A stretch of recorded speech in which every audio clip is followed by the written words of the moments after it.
বিশিষ্ট রাজনৈতিক ব্যক্তিত্ব, সমাজসেবার অঙ্গনে যশস্বী পুরুষ, গণতান্ত্রিক আন্দোলনের অগ্রসৈনিক জনাব তারিকুল ইসলাম 1946 সালের 16ই নভেম্বর যশোর শহরে জন্মগ্রহণ করেন। পিতা আলহাজ্জ আব্দুল আজিজ একজন ব্যবসায়ী ছিলেন। মাতা মোসাম্মত নূরজাহান বেগম ছিলেন একজন গৃহিণী। জনাব ইসলাম দুই পুত্র সন্তানের জনক। স্ত্রী নার্গিস ইসলাম তার অন্যতম রাজনৈতিক সহযোদ্ধা। তিনি যশোর সরকারি সিটি কলেজে বাংলা বিভাগের উপাধ্যক্ষ পদে দায়িত্ব পালন করেছিলেন।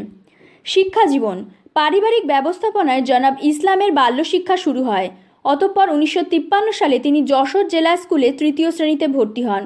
একটানা 8 বৎসর শিক্ষা গ্রহণের পর 1961 সালে তিনি এই স্কুল থেকে প্রবেশিকা পরীক্ষায় উত্তীর্ণ হন। 1963 সালে তিনি যশোর মাইকেল মধুসূদন মহাবিদ্যালয় থেকে আইএ এবং 1968 সালে একই কলেজ থেকে তিনি অর্থনীতিতে বিএ অনার্স ডিগ্রি লাভ করেন। 1969 সালে তিনি রাজশাহী বিশ্ববিদ্যালয়ের অধীনে অর্থনীতিতে এমএ ডিগ্রি লাভ করেন। রাজনৈতিক জীবন, পেশাগতভাবে তিনি একজন ব্যবসায়ী ছিলেন। ছাত্রজীবন থেকে জনাব ইসলাম ছাত্র রাজনীতিতে সম্পৃক্ত হন। ছাত্রজীবনে তিনি বাংলাদেশ ছাত্র ইউনিয়নের নেতৃত্বে পুরোধা ব্যক্তিত্ব ছিলেন। 1963-64 শিক্ষাবর্ষে তিনি বাংলাদেশ ছাত্র ইউনিয়নের প্রার্থী হিসাবে যশোর এমএম কলেজ ছাত্র সংসদের সাধারণ সম্পাদক নির্বাচিত হন।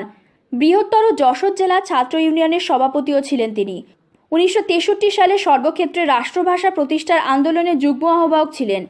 1964 সালে তিনি তৎকালীন মৌলিক গণতন্ত্রের নির্বাচনে পাকিস্তান মুসলিম লীগের বিপরীতে ফাতেমা জিন্নাহর অনুকূলে জনমত সৃষ্টির জন্য অধ্যাপক শরীফ হোসেনের সহযোদ্ধা হিসেবে গ্রামে গ্রামে গমন করেন এবং মানুষকে সংগঠিত করেন।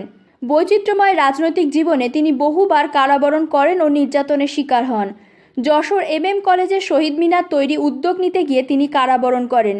1966 সালে তৎকালীন এমএনএ মিস্টার আহমেদ আলী সর্দার কর্তৃক দায়েরকৃত মিথ্যা মামলায় জনাব ইসলামকে বেশ কিছুদিন কারাবরণ করতে হয়। 1968 সালে আইয়ুব বিরোধী আন্দোলনের জন্য তাকে রাজবন্দী হিসেবে দীর্ঘ 9 মাস যশোর ও রাজশাহী কেন্দ্রীয় কারাগারে কারাভোগ করতে হয়।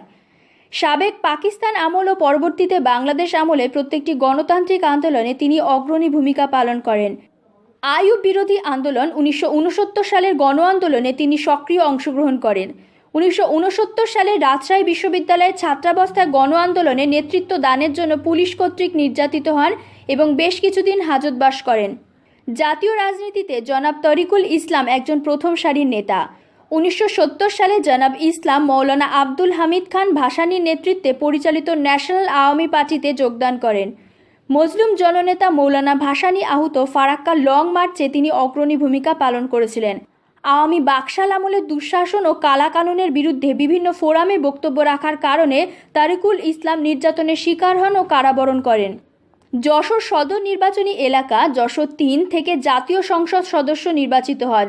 এ সময় তিনি জাতীয়তাবাদী দলের জেলা আহ্বায়ক ও কেন্দ্রীয় কমিটির সদস্য হিসেবে দায়িত্ব পালন করেন।